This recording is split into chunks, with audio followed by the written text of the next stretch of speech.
The Dave Hooker Show. A presentation of Off the Hook Sports. Objective insight, expertise, top guests. Available on YouTube, Apple, Spotify, and the Off the Hook Sports app. Download now for free. Also available on offthehooksports.com. I compute and obey. Now to Dave Hooker. Ready. Here we go. Joe Milton at the Peyton Manning Passing Academy. Tennessee players tend to get that invite. What should be Joe Milton's focus this season? Georgia versus the field is becoming a real conversation. Maybe a little bit too early for that, but we will discuss. And in college football news, as their AP poll top 25 preseason projection, where did the Vols fall? And also, get a lot of SEC haters seemingly overrating the 9-game schedule versus the 8-game schedule. So let's discuss what college football is going to be. Is it going to be NFL-like, where 9-10 wins will get you into the postseason in this particular situation? That would be 80% of your games in the NFL. A lot of times 60% of winning your games get you in the postseason. So we'll discuss that. Is that what we really want? That would mean weekend challenges. So we'll get into that. Georgia versus the field, again, seems a little bit too earlier to me. And then smoky hot takes, Tennessee's greatest performances in coaching versus great teams. How are you, Caleb Calhoun? I'm good. How are you doing this Monday morning? Got a little overcast here. What's that? Got a little overcast here. Yeah, got quite a bit of rain, too. I always know when I have to turn on everything in my studio that it means we lost power for a few minutes, so we did that. Plus, the alarm didn't go off, so it's been one of those mornings. Welcome to the beginning of the week. He is Caleb Calhoun, and I am Dave Hooker. We get it started right now with today's tough question, and it's brought to you by Andy Mason of AndyMasonRealEstate.com. I'll tell you more today's tough question. Today's tough question.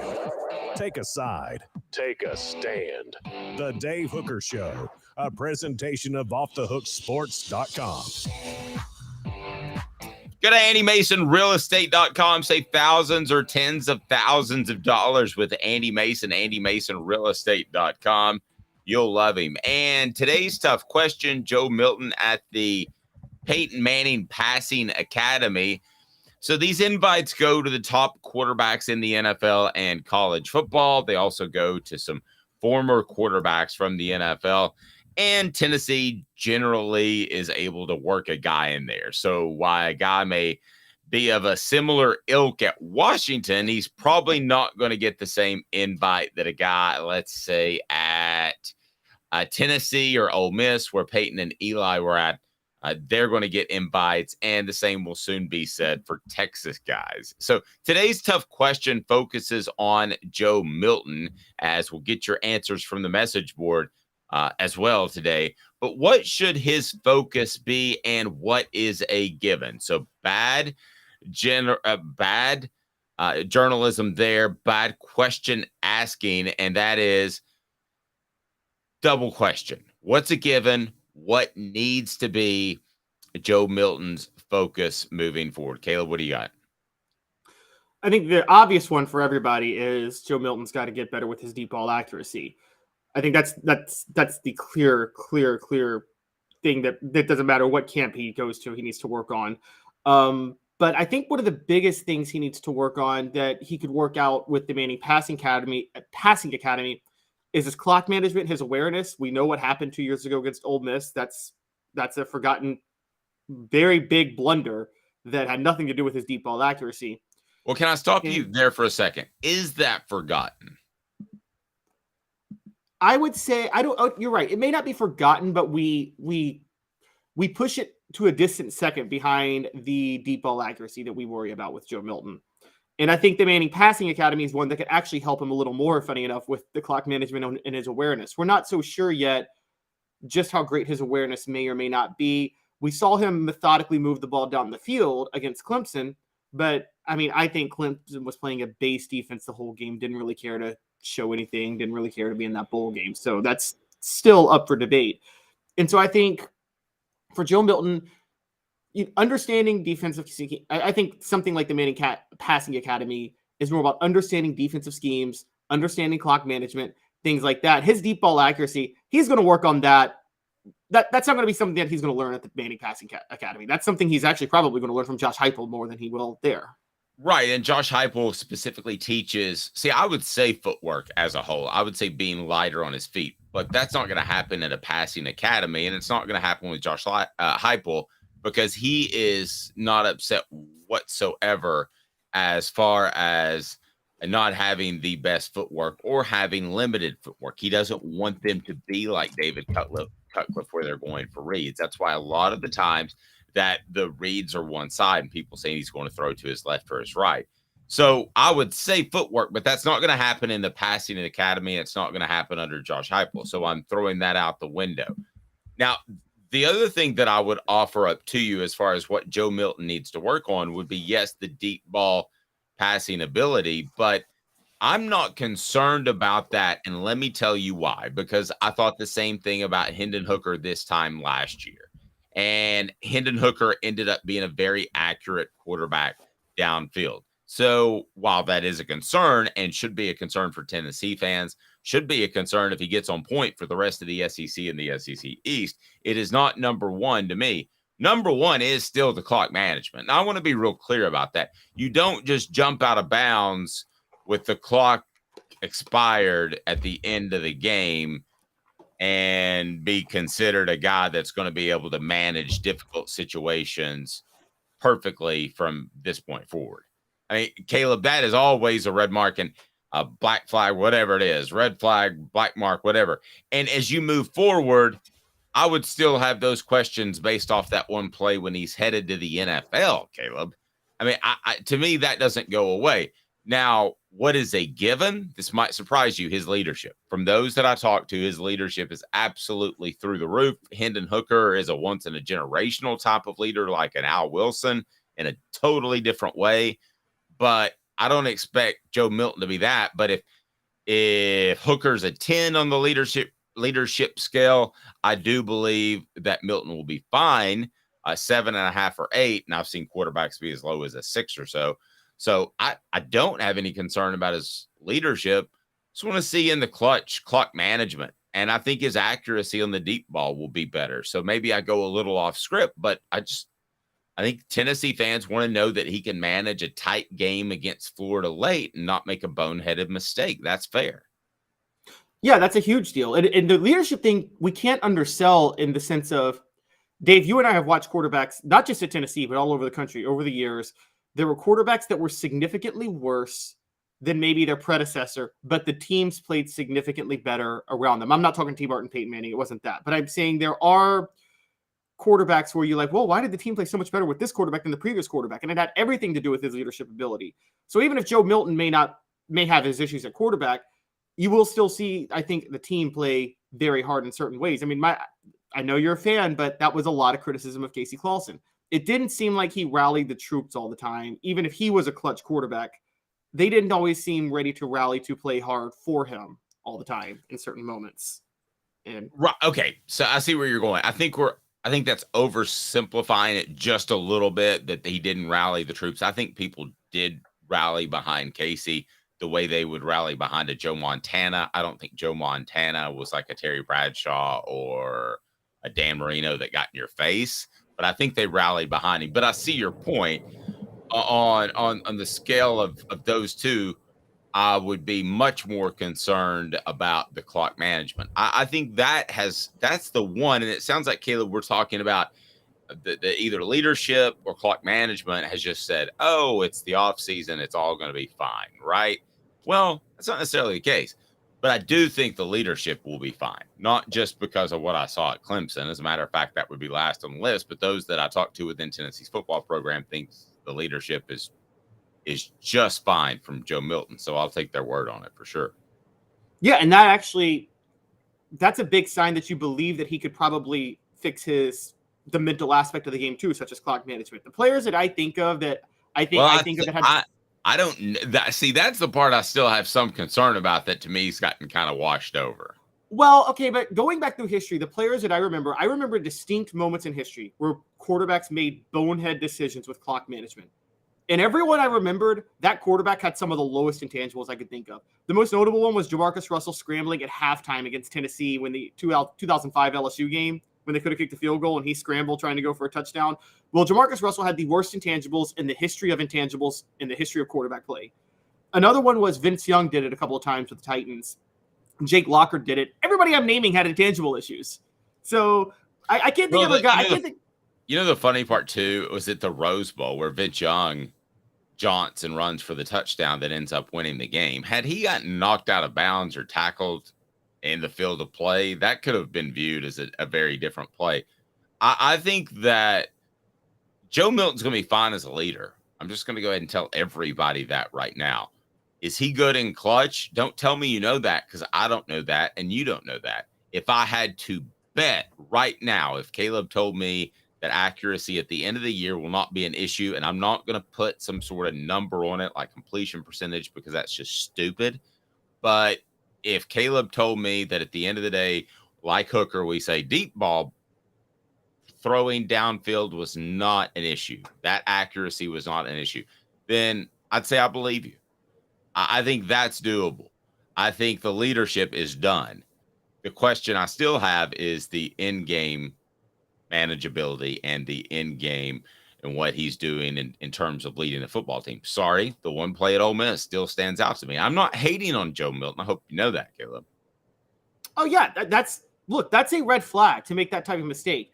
Now, this is not going to make him look better, what I'm about to say, but my defense of him will actually make him look worse in terms of being a clutch quarterback. But you could say that he had way too many thoughts going through his head by being thrust into the position on the last drive after not starting all game, and maybe just kind of panicked a little bit and just didn't feel prepared for the moment to come back in the game. But yes, that's a huge red flag on its own if that was the case, because you don't want a quarterback who panics in the moment. Right. I mean, we can say all these things to make it feel slightly better, but that is right up there with the most boneheaded play in clutch time that we've seen in recent Tennessee football history. That's not overstating it at all, is it? Right? No, not at all. I mean, it's not the most bonehead clutch play by a Vol. Do you remember Cedric Wilson? Actually, it still might be, but do you remember Cedric Wilson in the NFL catching a pass for the 49ers, and all he has to do is go down and they can kick a game-winning field goal, but he fights for more yards, runs out the clock, and they go to overtime and lose? No, I don't remember that one. I remember Deshaun Jackson. Seemed like he did it in high school, college, and pro over and over. He did. When he dropped the ball before he crossed the goal line. That's important. It's brought to you by It's brought to you by Andy Mason, AndyMasonRealEstate.com. Easy for me to say. Best service, best prices in the biz. Go to AndyMasonRealEstate.com to learn more. That is today's tough question. So at the end of the day, Milton at the Passing Academy, your biggest focus in the offseason by Joe Milton and what is a given is what, Caleb Calhoun? Because I'll tell you, my biggest focus, I believe that he should work on the transition between passing and running. Remember, Bryce Young wasn't great at that. I thought he held on to the ball too long early when he was a starter. So this is a natural progression.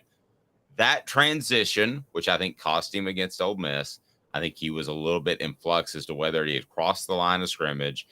And what is a given? I think his leadership and really close to that, his deep ball accuracy will be a given heading into the 2024 season. Today's tough question brought to you by AndyMasonRealEstate.com. So where do you stand on that? Focus and given. I stand on him being able to read defenses in the intermediate passing game. I think he's good at it, but I don't put a lot of stock into the Clemson game and him being able to do that. I will say it's an interesting thing you brought up about his kind of pocket awareness. You're right. Bryce Young had it, and Hendon Hooker had it too last year.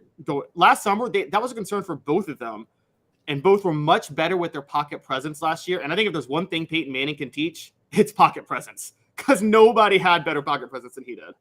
True, but the decision to take off and run, I don't know that that's something Peyton can teach, because he didn't take off and run hardly at all. He threw it away.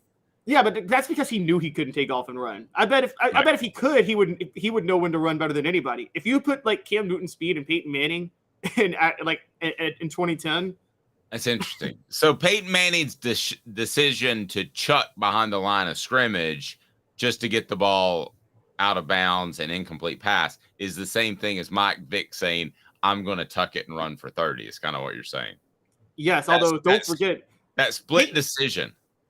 Don't forget, though, that Peyton Manning, when he does run, he is the greatest bootleg runner of all time. No one sells a play action better than Peyton Manning before a bootleg. I can name like 7 times. The Alabama one in '95 is the most famous, but he did it in the NFL once a year, it felt like, where he caught the whole defense. I think he did it first at Tennessee against Vanderbilt, but he did do it in the NFL. You know the key to that?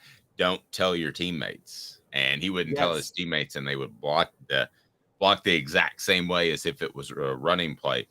4 downs now. Yes, 4 downs now brought to you by Craft Treats, crafttreats.com. 4 downs. 4 questions. 4 answers. The Dave Hooker Show. 4 downs. A presentation of offthehooksports.com. All right, Tennessee considered the 4th best team in the SEC. Is that too high or too low? Who's above them? We shall discuss. So fill it up on the message board right now. Other than Georgia, who should be ahead of Tennessee given what we've seen in the past year of football? Be sure and like and subscribe. We appreciate that. It's brought to you by Craft Treats. Go to crafttreats.com. They've got the chill pills with the premium CBD benefits, full spectrum CBD treats that'll help with your dog's digestive issues, also arthritis, anxiety as well. It's pretty awesome. That is Craft Treats. Go to crafttreats.com. Use the promo code off the hook again, and you get 20% off. It is pretty easy, so check it out. That is 4 downs. It's brought to you by crafttreats.com. So Tennessee number 9 in a recent poll by, this one's reputable. This is not some just goofball putting together a graphic and showing it on Twitter. This is College Football News, and it's ranking what they believe will be the AP top 25 preseason projection. So let's go ahead and start out with 4 downs, and our guy Cooper Mays will take care of that. First, Cooper, what do people need to do if they like the channel? Cooper Mays here. Hit like and subscribe. Quick and to the point. That's easy. All right, Coop, what down? Coop here. First down. First down, Georgia number 1 in this College Football News preseason ranking. Any argument with that? Give me a reason to go rogue on this, Caleb, because I'm having trouble. There is no reason. Georgia's going to be ranked number 1 in the preseason AP poll this year. Now, whether or not they could actually be a debate, because Michigan actually has an argument that they return a lot more talent than Georgia.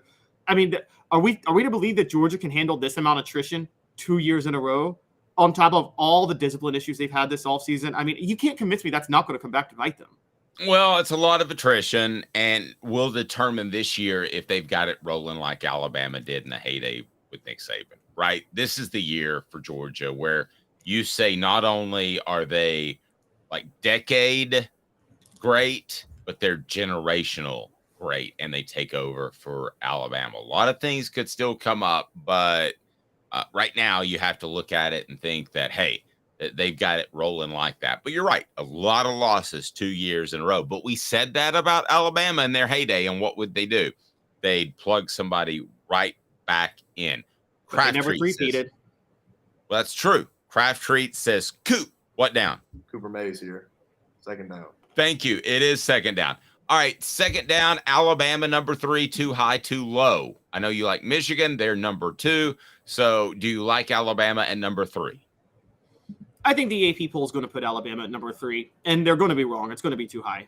It's going to be way too high. Like, if I were actually projecting my end of the season, I'm not sure I got Alabama top 10 finishing the year. Wow. But, all right. Yeah. So that leads me to third down, Coop. Tennessee center Cooper Mays here. Third down. Notice he adds a little bit to his title as we keep going. All right, Coop. So we've got LSU at 6. That's 3 spots behind Alabama. I get the feeling you're not going to be happy with that, Caleb Calhoun. I actually am happy with it because I think that's where they'll come in to start the year. I think the AP poll will have them at 6. I think the top 5 is so clear cut that you just can't argue with it. And then LSU would be the highest ranked team that you're not sure of after that. Me personally, I would have them in the top 5, but I understand why they're number 6 because I think that you have to put. I mean, Georgia and Alabama are shoo-ins, and Ohio State, Michigan. Those are shoo-ins for the top 4. No one's going to debate those. And then USC had the Heisman winner, returns the Heisman winner, and probably did better in the transfer portal than anybody, and has Lincoln Riley back for a second year. So no one's really going to debate them at number 5 either. So LSU is the first debatable team, and they're the highest of them, and I think that's how the AP poll sees it. Okay, so let's go ahead and go 1, 2, 3, 4, 5, 6, 7, 8, 9. So Tennessee's in at 9. Run those down for me. Okay, so obviously they project that Georgia will start the year number 1, that Michigan starts the year number 2, that Alabama starts the year number 3, that Ohio State starts the year number 4, that USC starts number 5, that LSU starts number 6. And this is going to make my head explode, but they're right. I think the AP poll is going to put Florida State at number 7, the most overrated team in football this year. And then you've got who's ahead of Tennessee at 9? They got Penn State at number 8. And I do think Penn State will start the year ranked ahead of Tennessee. I think they finished last year close to Tennessee, and they returned a little more talent, and people seem to be higher on their quarterback than Tennessee's quarterback. Coop, what down? Tennessee center Cooper Mays here. 3rd down. It is 3rd down. LSU number 6, too high, too low. Oh, LSU number 6? Just right in terms of what the AP is going to do, but too low overall. They're a top 5 team. I think it's just right on both, but I think they have the highest ceiling of all these teams. So I don't see them falling below 6 or 7 at the end of the year, but I could see them being number 1 as well. I think it's Georgia, and we talked about this. Everybody else is on a lower tier. So, Coop, throw out some accolades. What down? All SEC center Cooper Mays here. 4th down. He is all SEC center. At least he will be for sure. He will be preseason. All right, so Tennessee is at number 9. Is that too high or too low? Okay, y'all hear me out. It should be too low, but it's too high. I don't think the AP poll is going to have Tennessee at the top 10 to start the year. Do you, Dave? I think voters are going to be too skeptical of Joe Milton, and they're going to put him at 11 or 12. The AP really likes Josh Heupel. The writers like Josh Heupel. So I could see them being 9 or 10 in the AP poll, and 11, 12, 13 needs to earn his stripes in the coaches poll. That's based off voting preferences. That's not based off where he should be. I believe that Georgia is in a tier all to themselves, and everybody is looking up at them right now. Is Tennessee in that 2nd tier? Let me ask you that question. Are they in the tier of essentially, I think the locks for the 2nd tier, and you correct me if I'm wrong, and I think you and I will agree with that. The locks for the 2nd tier, using my methodology, Georgia number 1, that's tier 1. Okay, everybody else is 2nd tier. Again, my methodology. 2nd tier, I've got Ohio State, Michigan, Georgia, LSU, and I'm not sure if I got Tennessee in that 2nd tier or they're one of the top teams on the 3rd tier. Tier. I got them at a top team on the 3rd tier, and the reason is nobody on this message board that is not a complete and total homer is seriously thinking that Tennessee is a legitimate national title contender this year. I mean, you and I would be beyond shocked if Tennessee won the national title, wouldn't we? You think I'm crazy for saying 2024, much less 2023.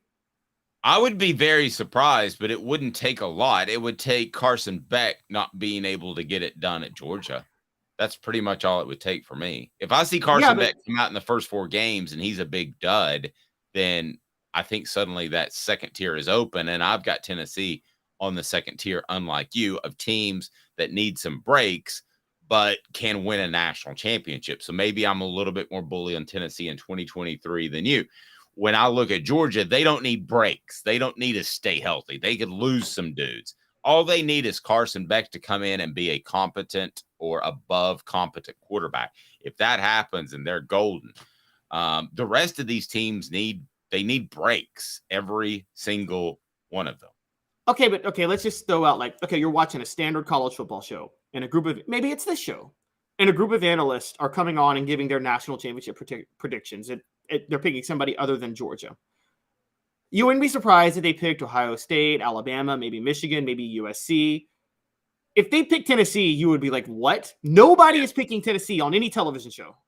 Here's the way I'll break down my tiers. Georgia needs no help.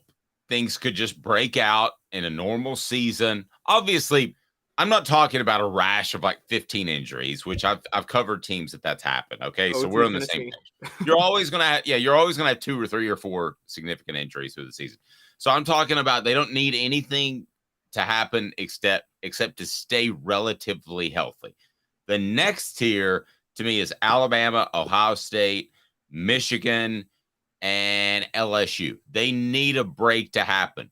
The next tier, which Tennessee is number 1, they need 2 things to happen. They need Carson Beck to not be a good quarterback at Georgia. They need things to go their way at Tuscaloosa.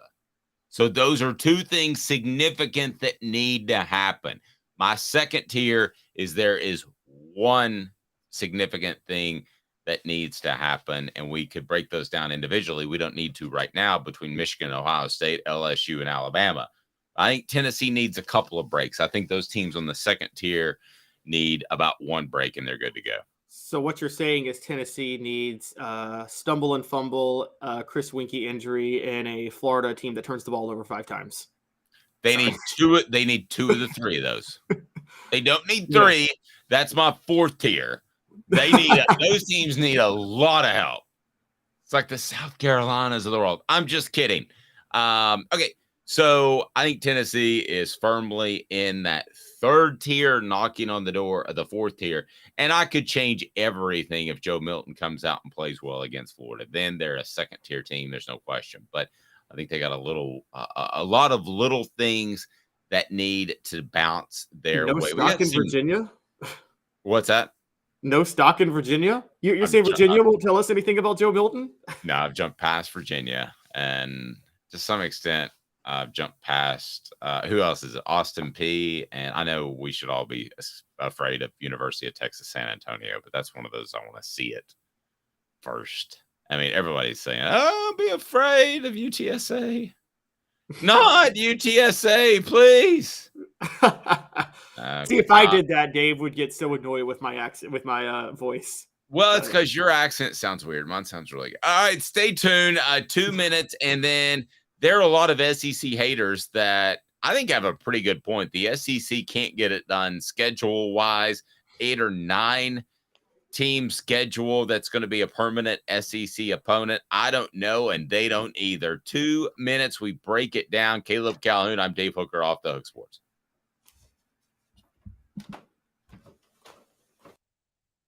And Craving Wings South North Shore location, where we've heard people say that you can get the best wings in East Tennessee. Pero ¿quién es este? El número 87, Jacob Warren. I'll just do 6 of my sauce 87, please. Imposible, señorita. Dale 6 más. Look at these wings. Perfectas, deliciosas, fantásticas. Man, I don't know what you're saying, but it sounds awesome. How do you say fresh, never frozen in Spanish? Frescas, nunca congeladas. Make your way to Craving Wings and get you 6 más. But what was funny about Cadis, we were a full continuum of care at that time. We had detox, we had inpatient, we had outpatient. So we were doing a lot of the things that we do now. But now we just do them so much better. It's really a simple program, but we're complicated people. I am what I am, and now I got to do something about it. You can take your life back. Call Cadis today. Got cataracts? We can fix that. Never miss another moment. With a little help from Doctors Campbell, Cunningham, Taylor, and Hahn at cctis.com. Do you want to own the more that owns every job? Then get to Vassey Lawn and Garden in Cleveland and get you a Toro. I'm David Vassey, here to talk to you about Toro. With a Toro Zero Turn, you'll get more out of every minute and you'll reach the finish line faster. At Vassey's, we like to say, no matter if you're mowing 3 acres a week or 11 lawns a day, homeowners and business owners alike find confidence in equipment they can trust from top to bottom. Vassey Lawn and Garden, Highway 60 North in Cleveland. Man alive, it's worth the drive. Our family has been creating jewelry since 1986, each piece unique with a story all its own. I'm Rick Terry with Rick Terry Jewelry Designs. I'm a jeweler, and I want to be your jeweler. We're grateful that you chose us to be Knoxville's best jeweler. My family and staff look forward to serving you. So please come see us. Kingston Pike and Campbell Station Road in the heart of Farragut, and downtown on Gay Street, right next to the Tennessee Theater. A college football tradition like no other. Yes, sirree, boys and girls. Or a guy that just won't leave. Wow, that is sad. The Dave Hooker Show. YouTube, Apple, Spotify, and the free Off the Hook Sports app. A presentation of Off the Hook Sports. Back to Dave Hooker. Super excited to announce this partnership with Zen Sports, the new sports book in Tennessee. Zen Sports brand is focused on making sports better today and always. How about cash back rewards? A welcome bonus. You can earn 5% cash back on your bets for your first 15 days of betting on Zen Sports. The bonus is uncapped if you sign up with the referral code, and we'll have that for you, just capped at $250. If not, cash rewards program is awesome. The referral rewards program too. And they've got the easy to use sportsbook search and sort bets easily that you can set your favorite teams, easiest experience possible when making building parlays. Withdrawal within 24 hours. Deposit funds instantly. 247 customer support. That's around the clock. No gimmicky promotional bets that look too good to be true, but rarely are. And they'll have peer-to-peer betting coming up soon. So download the app now. Download the app. We are excited to work with Zen Sports as the official gambling partner of offthehooksports.com. All right. So offthehooksports.com wants to take a look at SEC haters. SEC haters. So suddenly you have found some SEC haters, and you're pointing towards a tweet by Nicole Arbach. I believe she is with The Athletic, Caleb. And what is the hate? Where is the hate coming from? Because it not only speaks to potential hate of the SEC, it also speaks to, Caleb, in my opinion, the direction of college football and where it's going. And it's going to be vastly different. So what did Nicole Arbach, to my best knowledge, no relation to Red Arbach, but what did she have to say concerning the SEC and why it could be hate-filled hatred speech? It is hate speech towards the SEC, and it is totally unjust. And now I say this as someone who sat in this chair last week and lambasted Greg Sankey for not having his team together, if not having his guys together, and lambasted the SEC for lack of competence, and lambasted the way they're cheating the fans by not going to 9 games. But she wrote an article suggesting that the College Football Playoff Committee should place more emphasis on strength of schedule, and then said the strength of schedule would be whether or not Power 5 conferences play 9 or 8 conference games because they play one more Power 5 team. That is dumb. Okay, I'm just going to say it. That's dumb. Fact of the matter is, would you rather play a 9-game conference schedule in the Big Ten West or an 8-game conference schedule in the SEC? Or a 9-game why don't you just make it even more simple? Would you rather play a 9-game permanent setup in the ACC or an 8-game in the SEC East, West, or Big Ten East? I mean, is that kind of what you're saying? The ACC, yeah. You'd rather play the permanent opponents there, correct? Yeah, exactly. You'd rather do the 9-game setup in the ACC because a lot of those teams are, one, it's lazy to just separate by Power 5 and non-Power 5. Because then we should be separating by SEC and non-SEC. Because I'm just going to tell you guys this. The Pac-12 is a lot closer to a Group of 5 conference than it is to the SEC.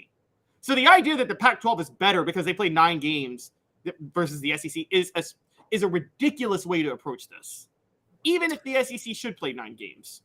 Okay, so to me, there are two completely different conversations going on. Whether you want 8 or 9 teams depends on what you think of the annual rivalries, correct? So if you have 9, you're going to have your Georgia, Auburn, Tennessee, Alabama forever, correct?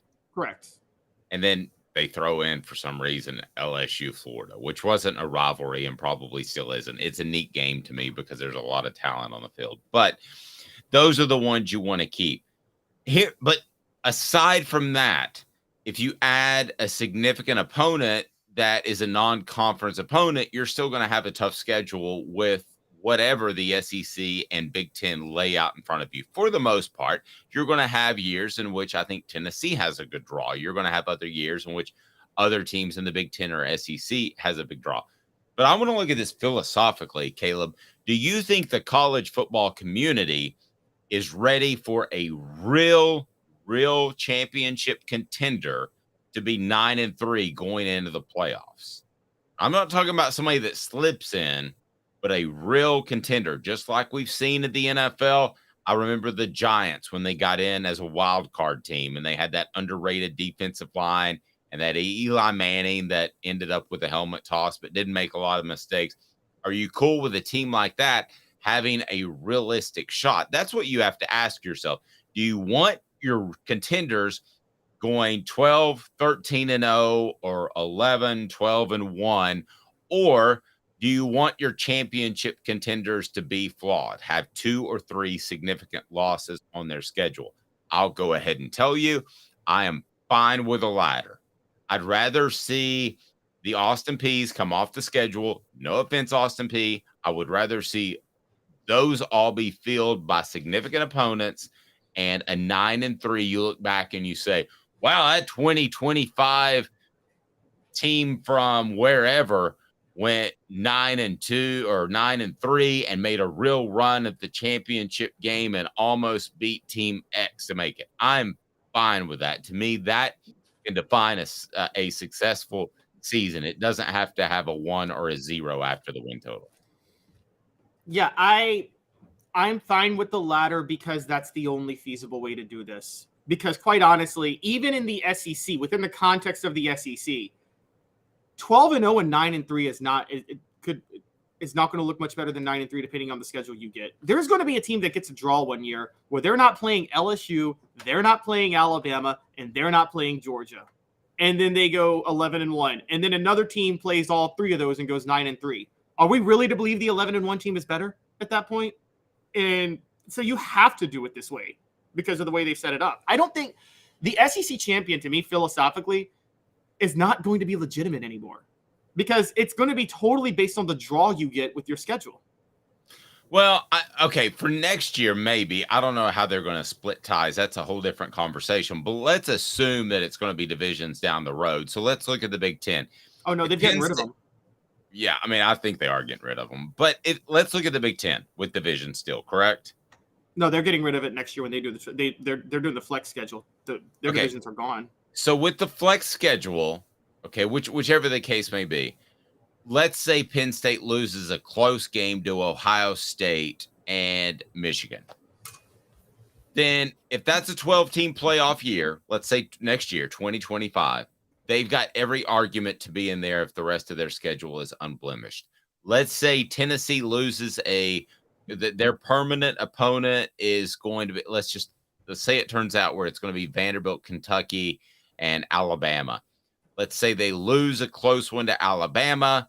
They slip up and they lose a game to Kentucky, and they're sitting there at 10-2, and they're not playing in the SEC championship game. That is a team that get ready for itself. You never thought I would say this. You lose to Kentucky, you still have a right to get in a 12-team playoff. That is the new standard for excellence. It's going to be winning 9 or 10 games or better and being right there knocking at the door. It's not going to be lose 1 game against Florida in September and the rest of the season is over, Caleb. Those days are over. Yeah, they're completely gone. And look, I'm not so sure that's the part I don't love because that was the best part of the sport. I mean, if you go college football, it's the only sport. If you were to take a sport and rank the 50 greatest games in the history of that sport, college football is the only one where at least 90% of them would be regular season games. I mean, that Alabama-Auburn game of 2013 is the greatest game I ever witnessed. The kick 6 game. It was one of the most exciting things I ever saw. And the way college football is going, that game doesn't matter. The result of that is irrelevant because they will go to the playoff. But what if that team like Auburn was knocking at the door to get in the playoff and they beat Alabama and they're suddenly hosting, they're suddenly getting a bye, and Alabama is the one that maybe has to travel and doesn't have the bye. I still think that game means a whole lot. I agree that it's not one game and you're out like the Tennessee-Florida series in the 90s in September, but it still means a lot. I think you're too easily dismissing what a loss would mean to a championship resume. I think it's borderline turning into UNC Duke in basketball, which everybody loves that rivalry, but then you're like, oh, they're both going to the tournament. Who cares? And so, but no. But if on that last weekend in the SEC tournament, I know what you're talking about. If North Carolina loses to Duke, maybe they drop a seed, maybe, but probably not. Their seed's pretty much set at that point. Yeah, and you and I both know the selection committee does all their work before the last week anyway. Yeah, I mean, I think Tennessee, Georgia is still a huge game, even if it's played in the last game of the regular season. I think it's still a monstrous game. I just think at the end of the day, you walk away from there and you think, oh, the loser can still slip into the playoffs and make some noise. I don't think that's a bad thing. Well, here's the other flaw, and this is a funny thing. So this came out, the Big Ten is at 9 games with the flex schedule. There are 3 Big Ten teams that could go undefeated next year. I forget exactly who they were, but theoretically, you could have 3 Big Ten teams go undefeated. With the SEC at 8 games in no divisions, it'll probably be like 4 or 5 SEC teams that could theoretically go undefeated next year. What happens when you do that? What happens when you have 3 undefeated SEC teams and 2 undefeated Big Ten teams? Who's the champion? Do they share the conference championship? Okay, in all fairness, though, history is on my side. And I've thrown things out there just like that. What happens if everybody's undefeated? Typically, it doesn't happen. Teams stumble, and that ends up happening. But we do have that conversation in October, like, well, what if Ohio State, Michigan, Georgia, and Alabama are all undefeated? Well, it doesn't usually shake out that way, in all fairness. I get your point, but it doesn't usually shake out that way. There was a year, I distinctly remember, there's 2 years I remember. One was the SEC. I know one that you're going to point to. Go ahead. The 03 SEC East 3-way tie? Yes. That Georgia got the nod over, which honestly, if you look at schedule strength and toughness of divisional opponents, Georgia deserved the nod. Sorry, Tennessee fans, but Georgia did play a tougher West schedule than Tennessee played that year. They deserve the nod. And then the other one, though, that was big was Oklahoma, Texas, and Texas Tech had a 3-way tie. All one loss beat each other in 2008 with the Big 12. Oklahoma got the nod. And look, this is where the 12-team playoff helps because all 3 teams would get in a 12-team playoff at that point because there's no real effective way to determine the division winner. I am saying, though, there is theoretically a situation where this could happen. The year Ohio State won the national title in 2002, we forget this, but they had to split the Big Ten title with Iowa that year because both teams went undefeated in Big Ten play and didn't play each other. And so they had to share the title. So I got 2 Daves in my head right now, which is scary in and of itself. And one Dave is the new Dave is beating down the old Dave. And the old Dave used to say that, yes, you had to go through and prove your dominance now. And you had to be able to tell everybody that, hey, this is who we are. I'm this team. And you also wanted a tough non-conference schedule like Miami coming in the house. You wanted those teams. You wanted Notre Dame. Well, here's what New Dave is telling that Dave. Why don't you shut the hell up? Okay, because New Dave's telling old Dave the schedule's tough enough. You're going to get respect. Sorry to the fans that actually buy the tickets. Sorry to the fans that pay for the parking pass. You don't matter anymore. Sounds awful, but it's true. Hey now. Because right now, if Tennessee has to play 8 or 9 difficult opponents or any other SEC or Big Ten team for that matter, that's enough. Don't care if it's 8 or 9. Schedule Southern College. Schedule whoever you have to. Austin Peay. I know it sounds terrible for the walk-up fan, and I am sorry. I have been a guy on campus that loved the fact that Tennessee played a great schedule week in and week out, that loved the fact that you got to see Miami's when I was covering Tennessee as a member of the media. Love to see all that. But as for now, New Dave is saying, you suck. Because I'm telling you, you don't need them. You win 8 quality SEC teams. I don't care who the other 4 teams are. You can make them Carnes High School and beat the mighty Giroux. And if you beat the mighty Giroux and 8 other SEC teams, you are still going to the college football playoff. So I'm sorry, walk-up fans that don't want to see Tennessee hammer some team by 50 points, but that's where college football is right now, and those are the games you should schedule. Don't schedule the difficult games anymore and make the college football playoff. Sorry, New Dave just destroyed Old Dave in an old-fashioned brawl on Cumberland Avenue. That Old Dave didn't win a lot anyway, so good job, New Dave. Dave, I will tell you this. It's funny you say that because a lot of college football fans try to hold 2 thoughts in their minds, and what they don't realize is the 2 thoughts they hold are directly contradictory. One thought they have is they want to support the smaller schools. You know, they'll be like, look at the Group of 5 or Division 2. It's not Division 1, but it's good football, and we should enjoy it. And then at the same time, they'll say all the Power 5 teams should play each other. And it's like, well, wait a minute. The only reason these smaller schools exist is because Tennessee writes a giant check for them to come to Neyland Stadium once a year so they can go there and lose by 50. And that funds their whole athletic department. And, you know, you won't have smaller schools that kids could go play football at unless you have these bigger schools allowing them to come to their stadium, paying them the money, and letting them lose by 50.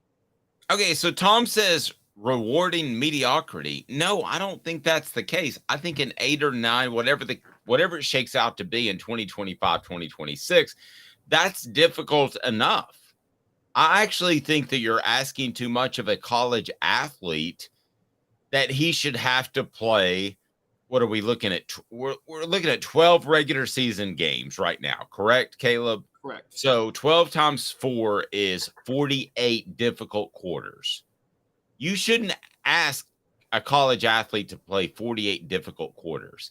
If you add 4 so-so teams that you might have to go out there and play the first drive of the second half, then that lops off 2, 4, 6, 8. Then you're asking for 40 difficult quarters. I'm going to push back, though.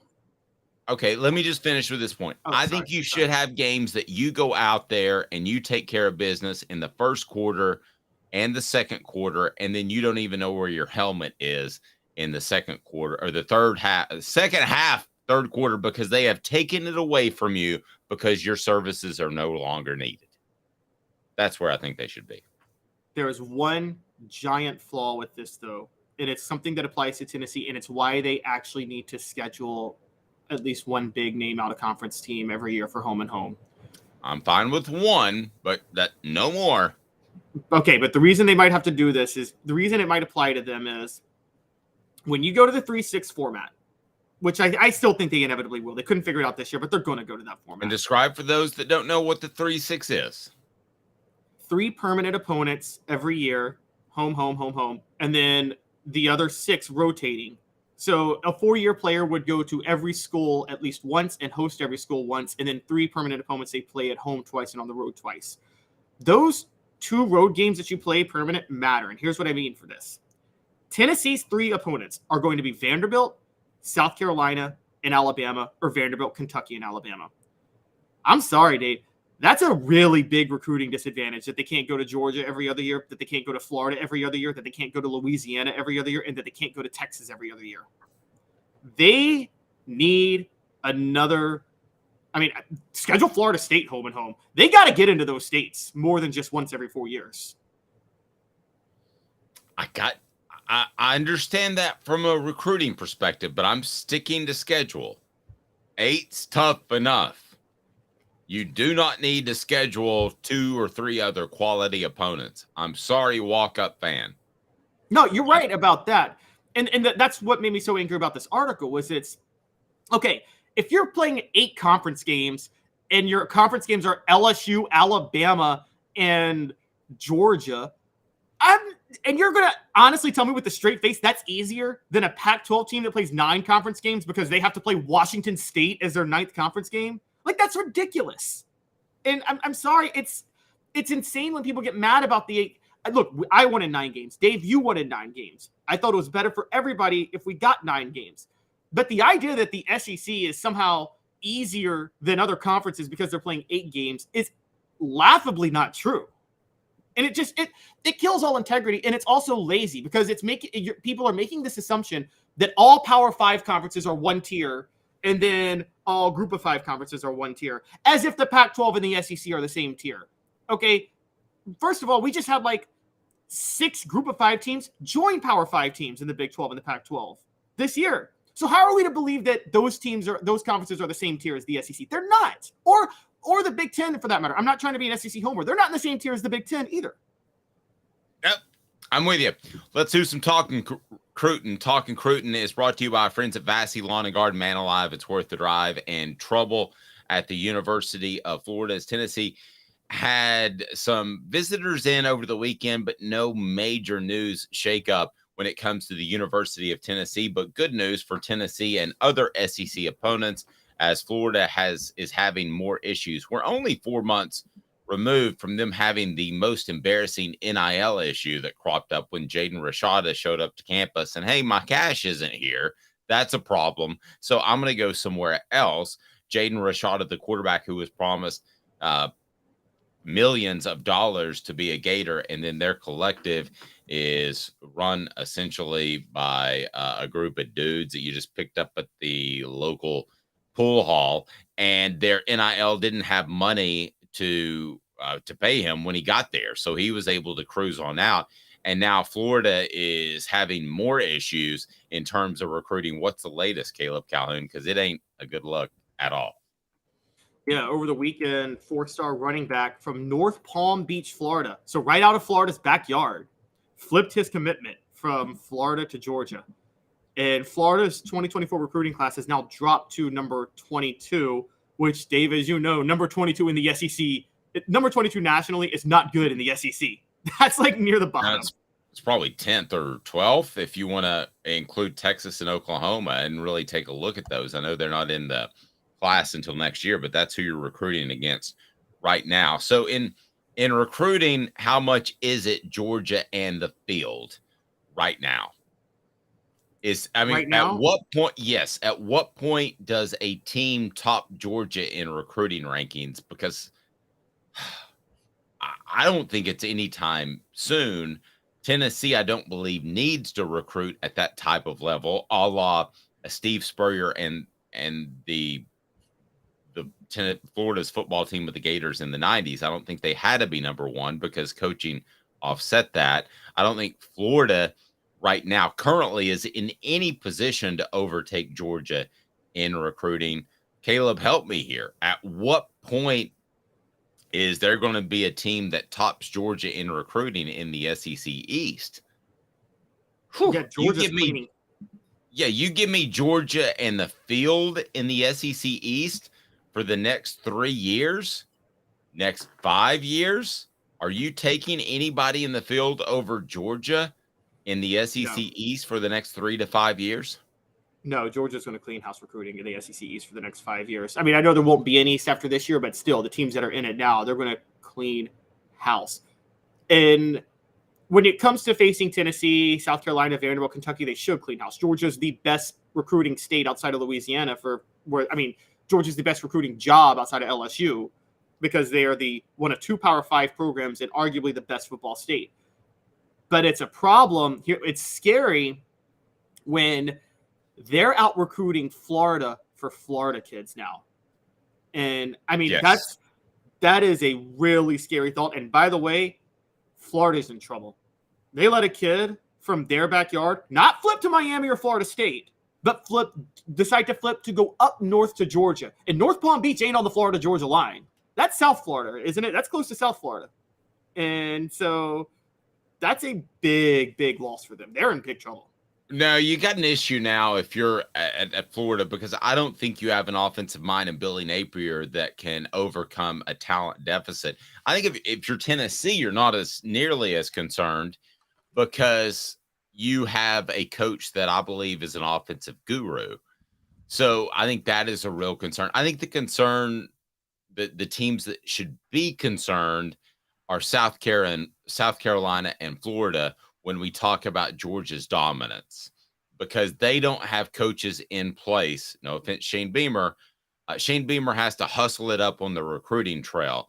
Florida has to hustle it up on the recruiting trail because I don't believe they have a coaching advantage over the University of Georgia. Now, people are going to tell me that, hey, you're crazy. Georgia just hammered Tennessee. Yes, Georgia hammered Tennessee because they have solid coaching and they have better talent. Tennessee, though, Caleb, they don't have to have better talent than Georgia. They have to have comparable talent. And right now that gap is closing slightly, not a lot. We all saw what happened in the NFL draft, but at least Tennessee can point to Josh Heupel and say this guy can close the gap.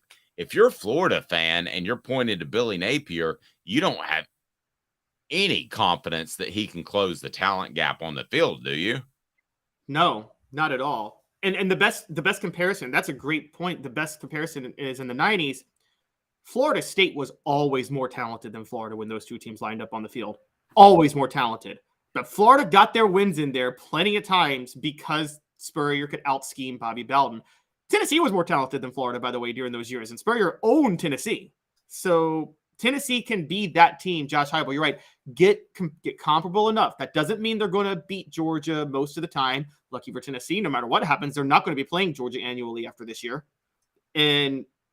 But beat them enough where, look, they get to a certain level where, like you said, you can out-scheme them. Florida's in trouble. South Carolina's in trouble. And Florida's in big trouble. And I don't know what Florida was thinking hiring Billy Napier, because, again, Florida's not the easiest recruiting job because you already have to compete with Florida State and Miami for those kids. Well, yeah, but he was thought of as just the greatest lock hire in the history of man at SEC Media Days this time ago last year. And everybody's making this mistake because they're saying that because he did so well with the Louisiana Raging Cajuns. For those who don't know Group of Five football, when I know I sound like a Louisiana homer, but when you're coaching football at that level in Louisiana, you're the only coach who just needs gas money to get more talent than everybody else. Literally, you need gas money. That's it. And so, I mean, yeah.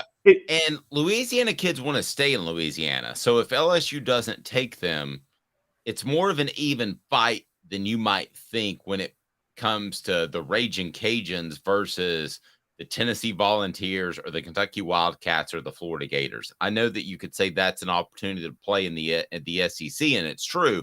But the simple fact is, Caleb, a lot of these guys want to stay in Louisiana. So the Cajuns are looking darn good compared to other SEC schools. So that seems foreign to a lot of fans and a lot of the people we talk to, but a lot of these guys want to stay in the SEC. Smoky hot takes coming up, and that is, what's the best team that Tennessee's ever beaten as far as an upset? First, it was today's tough question. What do you want college football to be? Today's tough question is brought to you by our friends at Zen Sports, and we are so excited to be associated with Zen Sports. They're going to change the game when it comes to gambling apps in the state of Tennessee. So today's tough question, what do you want college football to be? Are you okay with 9-2, or I'm sorry, I should say 9-3, 10-2 making the college football playoff, or should teams still run the table in order to compete for a national championship? Let me ask you that. It's brought to you by Zen Sports. Caleb? Today's tough question. Take a side. Take a stand. The Dave Hooker Show, a presentation of offthehooksports.com. All right. So are you cool with, sorry, I ended that. Are you cool with 9-2, 9-3, 10-2 being competitive for a national championship, or should teams have to run the entire table and get to that 12-1, 13-0 type of look? What do you think, Caleb Calhoun? I'm fine with a team having a couple of slip-ups along the way and being one of those teams that compete for a national title. Are you good with that or no? I'm good with it. I'm not okay. On a macro scale, I'm not good with it because I think the sport was more entertaining the way it was, but I'm good with it given where it's going because I know that's the only theoretical way you can do this. There's no feasible way to not let a 9-3 team have a shot given the way the scheduling is going to be so different in 2 years. So, yeah, I'm good with it. Yeah, this doesn't ever need to be college basketball where you could be 20-12, which is you're losing a third of your games or more. It doesn't need to be that, but it can certainly be where you lose 1 or 2 games, maybe even 2 or 3 games, and still be a team that is competing for a national championship. So I am completely fine with that. Today's tough question brought to you in part by Zen Sports. They've got the cashback rewards. 5% cash back on your bets for the first 15 days when you bet on Zen Sports. That can be uncapped. We're going to have a off the hook promo code that makes it how about even better? And the bonus is uncapped if you sign up for a referral code, and capped at $250 if you do not. So we'll have an uncapped code coming up. Cash rewards program, earn up to 3% of your betting volume back as a cash deposit to your account every month. Happens every month on the first of every month. And they've got the referral rewards program. Earn 3% of your referrals betting volume as rewards. Easy to use sportsbook, and you can set it up so you see your favorite teams like the Vols or the Titans, and they've got the easiest experience possible when building parlays. You withdraw within 24 hours. That's pretty awesome. Deposit funds instantly. 24/7 customer support. Easy to track rewards. No gimmicky promotional bets that look too good to be true but rarely are, and peer-to-peer gambling coming up soon. So Georgia versus the field in recruiting for the next 5 years. You would take who? Caleb Calhoun. I would take. Is this the field of just current SEC East teams? I'm taking the field. Yes. The field. I'm taking the field. I mean, I'm sorry, Georgia. Excuse me. I'm taking Georgia. Georgia, not even questioning it. Yep. Georgia versus the rest of. Go ahead. Georgia versus the field of the SEC. I'm taking the field of the SEC because I think I still don't think Alabama's done. I think they just went on a tear last class and they're about to go on a tear in this class. But just SEC East? Yeah, I'm taking Georgia versus just the SEC East. And they're going to wipe the floor. And by the way, again, they should. It's Georgia. It's the best recruiting ground in the SEC East. Yeah, and I don't think it's a bad thing for Tennessee at all. I think it's scary for Florida because they should be beating Georgia in recruiting fairly regularly if they're going in a good direction. I think it's scary for South Carolina because I don't know that they have, and they may prove to have that, but they don't have right now a great offensive approach. They have a good offensive approach. Caleb, I think for Tennessee, you look at this and you say, hey, well, Georgia may beat Tennessee in recruiting, but you have a better offensive approach in place. So I think that's okay. If we're having this conversation and Georgia's number 1 in recruiting 2 years from now and Tennessee's pushing at top 5, I think that's fine. I got no issue with that. We're going to take a quick 2 minutes, and coming up, Smoky Hot Takes, best coaching performances in recent memory. And I got one that I think is pretty easy because of how darn good they were. And that was a team that Tennessee went on the road and beat, but then came back to Neyland Stadium, and it was a slow bludgeoning for 60 minutes. So we'll discuss that team. But, man, one down in South Florida that should not be overlooked as one of the great coaching performances in recent memory. Smoky Hot Takes right around the corner, and that will be brought to you by City Heating and Air Conditioning, cityheatandair.com. Give me 2 minutes and we'll break down some of the greatest coaching performances in Tennessee football history with Caleb Calhoun. I'm Dave Hooker. 2 minutes off the Hook Sports. Sun, sand, and salt water, the beach is a very relaxing place. Unless you wear contacts. Ow! Open your eyes to the best the beach has to offer with LASIK vision correction from Campbell Cunningham Laser Center. Ah, Hi, Mike Davis here with City Heating and Air, reminding you to always dare to compare. Our team provides quality local heating and air service, installation, and maintenance across East Tennessee.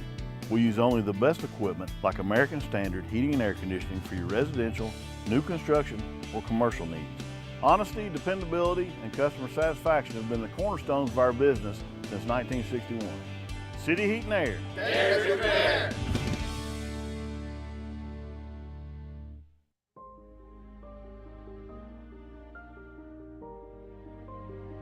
Our family has been creating one-of-a-kind pieces of jewelry in West Knoxville since 1986. Each piece is a combination of unique processes that bring your idea to life. Every day in our shop, a truly special item with a story all its own is being manufactured in our facility, bringing the history and family sentiment into a whole new generation of life. We're grateful that you chose us to be Knoxville's best jeweler, a title that we value and respect. Because to me, being a jeweler and owning a jewelry store are not the same thing. I'm Rick Terry. I'm a jeweler, and we want to be your jeweler. Kingston Pike and Campbell Station Road in the heart of Farragut, and downtown on Gay Street right next to the Tennessee Theater. When you want a hard cider that's easy to enjoy, one that's crafted to perfection, you need Tennessee Cider Company. Some say it's the signature cider of the South. Others say it's the cure to your craving. They all say you'll savor every sip. With a selection of ciders free to sample, all it takes is one taste. Visit tncidercompany.com for more information, as well as to shop our ciders and merchandise online. Thirsty yet? Doors open at 10 a.m. Who's this guy? Hello, wizard. The Dave Hooker Show, a presentation of Off the Hook Sports, YouTube, Apple, Spotify, and the free Off the Hook Sports app. Back to Dave Hooker.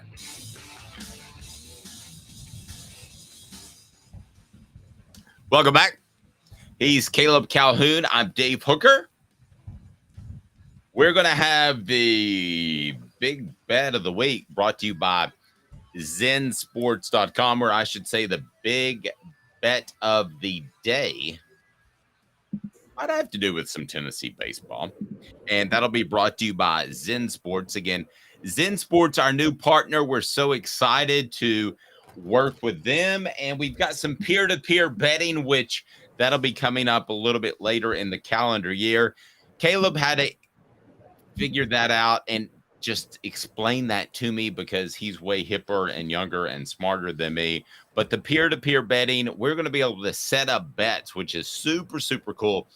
And we're going to be able to set up bets such as, does Tennessee win the East? What odds? And then Zen Sports, they're going to be able to give us the odds. We'll present them to you. And then we have peer-to-peer bets, which is super cool. What more can you tell me about peer-to-peer bets, Caleb Calhoun? Because it's taking over the nation. It's pretty darn cool. So, for instance, we could say you have this bet at plus 150. Do you want to take Tennessee's side or not? So we've got a lot of cool things we're going to be able to offer out there, Caleb. And it is brought to you by Zen Sports. So I'm excited to see what sort of peer-to-peer bets we have coming up in the very near future. But first, I can tell you that nobody is going to be more user-friendly when it comes to apps than Zen Sports. Zen Sports, the new sports book in Tennessee, focused on making sports better in betting every single today, and always. With the cashback rewards, they have 5% cash back on your bets for the first 15 days of betting at Zen Sports. Pretty awesome, easy to use sportsbook. They have the search and sort bets easily. You can set your favorite teams, easiest experience possible when making and building parlays. Withdraw from withdraw from the sportsbook 24 hours, 24/7 customer service support, and they are awesome. Easy to track rewards. Check it out, and they've got the peer-to-peer coming soon.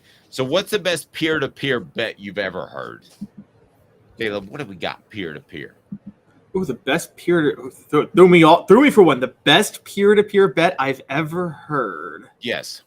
And so for the I guess we should explain this, guys. Peer-to-peer bets is where two parties agree on odds with each other. You don't have to worry about odds makers or bookmakers. But with us, Zen Sports will set the odds. But you can do bets with your friends now. You don't have to do bets against the sports books. So we're gonna have some fun things going with that. Best peer-to-peer bet I've never done a peer-to-peer bet, so I can't really say the best one I've ever heard of, quite honestly, yet. This is a new thing, and I'm really excited about it. Yep, I am too. It's going to be fun. We go then to Zen Sports and we say, here, we've got this bet. What do you think? They'll give us odds, so we'll come back. That'll be later in the season, but right now, download their new sports book, and it's going to be awesome. The app is unbelievable. So check it out. Again, our new partner, we're excited to tell you all about Zen Sports each and every day. It's pretty cool. So here's an over-under. I don't know. Can we get this approved? Maybe. Joe Milton over-under 45 touchdown passes. Travis, you don't want to set that. You'll lose. I'll take the under in a heartbeat on that. There's no way Joe Milton's throwing 45 touchdown passes this year. I'm just going to say that straight up. Okay, what did Hendon Hooker have last year? He had like 30-something. And I think Tennessee is going to be a bit more ball control this year than they were last year, quite honestly. Okay, what about including – all right, give me this then as we toy around with the first possible – Zen Sports peer-to-peer, but go ahead and download the app now, and the return that you get is through the roof, and also you get cash back. So what if it were 45 touchdowns total, rushing as well? Does that make it difficult for you? It does, because I think Tennessee's going to – I think you're going to see – last year you saw under goal line stands, they gave the ball to Princeton Fan. I think you might see just a lot of Tim Tebow style direct quarterback draws on the goal line this year, because I think Milton's so strong. I think that's something he could pull off a lot more. Hendon Hooker, for context, had 32 total touchdowns last year, though. So that's still climbing a ladder to get to 45, man. Okay, so if I put the over under, and we might do this with Zen Sports, if I put the over-under at 29.5 total touchdowns, what are you taking? Take the over. Take the over at 29.5. Is that a good number? If I That's a really good number. That's a really good number. Okay, if I goosed it by 30.5, does that change your perspective? No, I'll still take the over. I mean, Hendon Hooker had over 30 both years and didn't play a full season. We expect Joe Milton to play a full season this year. So I'll take the over. Getting closer to that 45. No, we're not. We're inching our way there. You got a whole we're only 2/3 of the way there. No, we're not close to 45. Okay, I would take, if you gave me right now, I would actually take it to the bank, and I don't gamble, but when I do, I feel really good about it. I would take the 29.5 easy, the over at 30, easy with Joe Milton. Easy. All right. Okay. I think you're getting real hype on this. I mean, you're getting hype on Hypel, but getting a little bit too bold. Just a little bit. I'm not sure any. I mean, look, I think it's going to happen. I don't know if I can go easy though, but I mean, I will say that your best example of this, I will say, is Drew Lock under Josh Heupel did throw for 44 touchdowns in 2017 at Missouri. So thank you. I appreciate that. Smoky Hot Takes brought to you today by Bassey Lawn and Garden. Man alive, it's worth the drive. So a look back, Smoky Hot Takes, greatest coaching performances in Tennessee football history. I know what it is, and I think it's pretty easy, but let me get you to throw out some possibilities there. Mine has to do with a certain Orange Bowl, but not an Orange Bowl game. What do you think about that? That's a good one. So I got a few. Johnny Majors basically going with the vertical receiver routes and just throwing it, introducing it during the 1982 Alabama game, introducing that concept, and that's how Tennessee upsets Alabama, changing the SEC. 1985, Johnny Majors, Miami. Fulmer, 98, Florida. I know there was a lot of luck, but they played that very well with T. Martin. 01, Florida. 04, Georgia. Heupel, 2022, Alabama. I left out one because I know you're going here, but I haven't given my best one yet. I'm saving that. So I'll go with yours first, though. Okay. So I'm excluding a couple for different reasons. I thought 98 Florida, I don't think that was as much about best coaching performances as it was about better team. And I thought Florida made some mistakes in 98 Florida. 85 Miami, I want to go back. I think that was a Jimmy Johnson team that was way too cocky. Majors 82 out of Alabama, that's awesome, but a little bit before my time. And I know it's before your time, but Caleb is super college football historian. So I'll depend on you for that one, but it is before my time. 03 Miami, to me, is by far the greatest coaching performance in Tennessee football history. That team was absolutely loaded. And the next year, what they came back to Tennessee and just hammered. It was one of No, it was a reverse. They hammered Tennessee and Neyland first, and then Tennessee came back to Miami the year after. You're right. My apologies. And it was one of those games that was it ended up being about 20 points as a difference, but you felt like it could be 100 if Miami wanted it to be. And to be able to beat Miami down there, and you had the crazy end around with, was it Derek Tinsley, I believe? Derek Tinsley, yep. That was the best coaching performance I've ever seen Tennessee put together, period. End of discussion.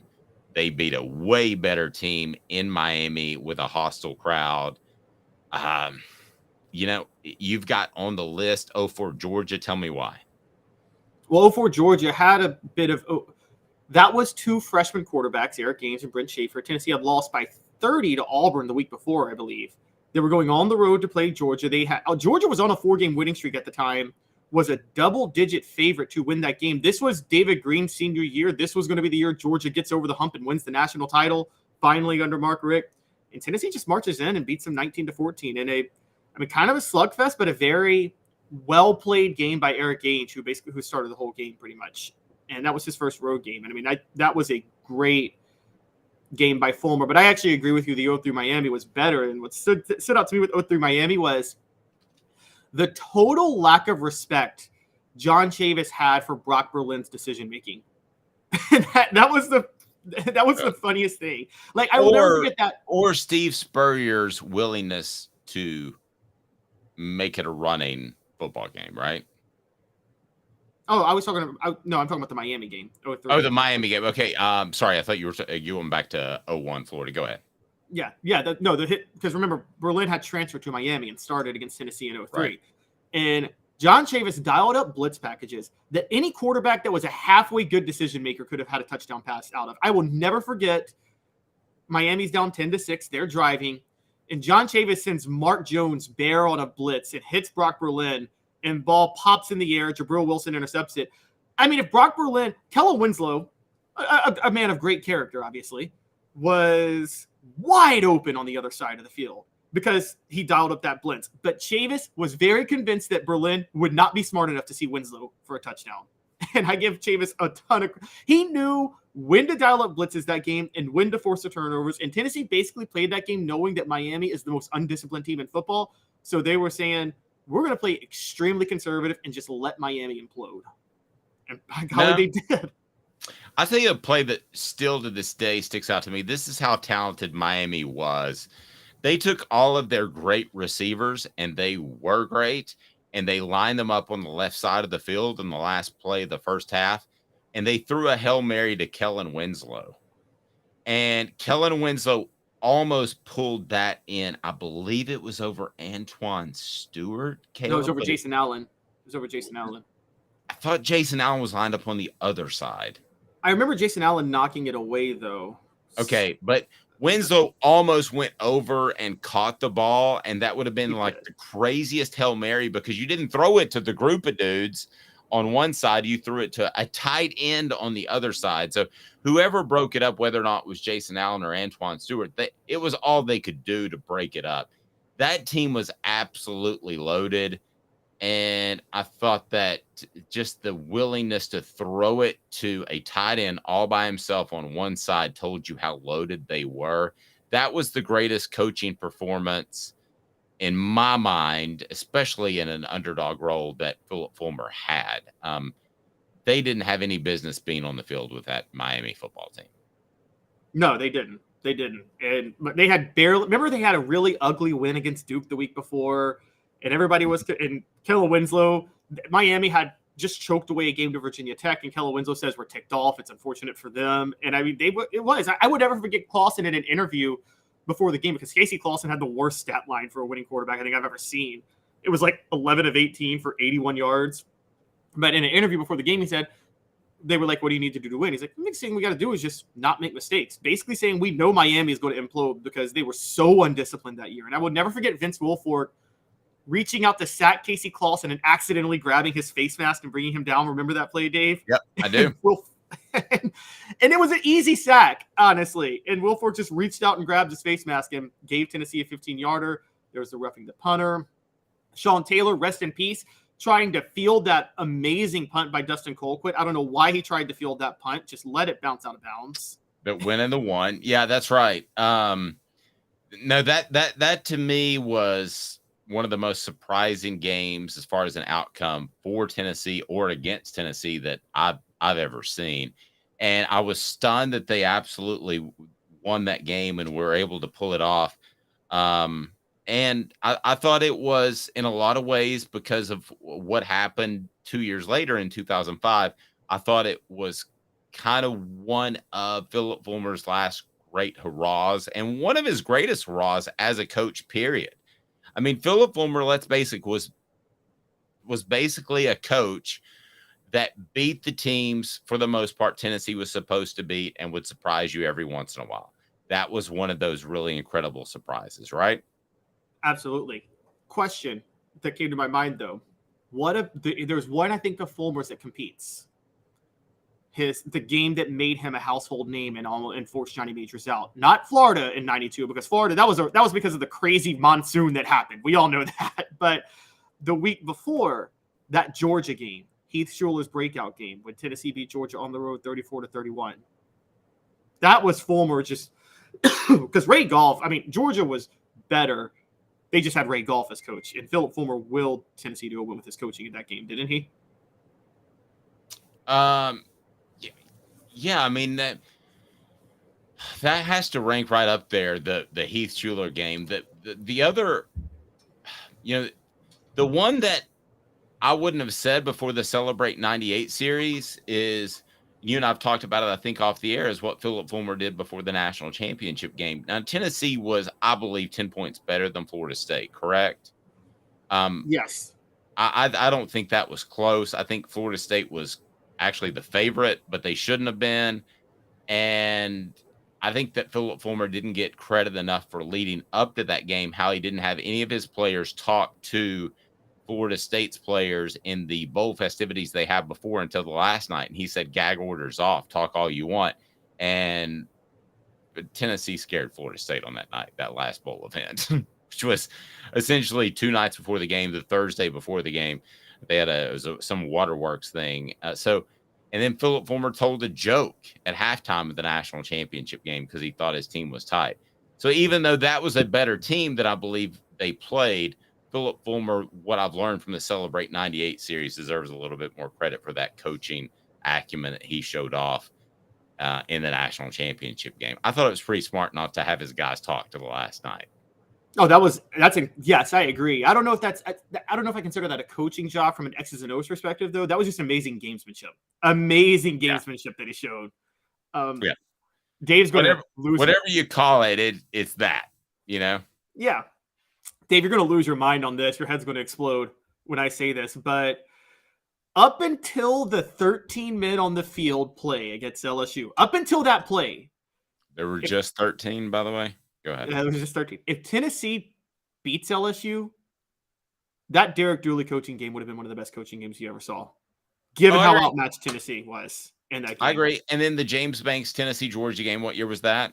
0-2 Georgia. Yeah, that was a loss, but it should be up there. They shouldn't have been on the field with them. Yep, they shouldn't have. That's a I good agree. one. Derek Dooley is a very, I mean, you have to give him credit. They shouldn't have been on the field with LSU.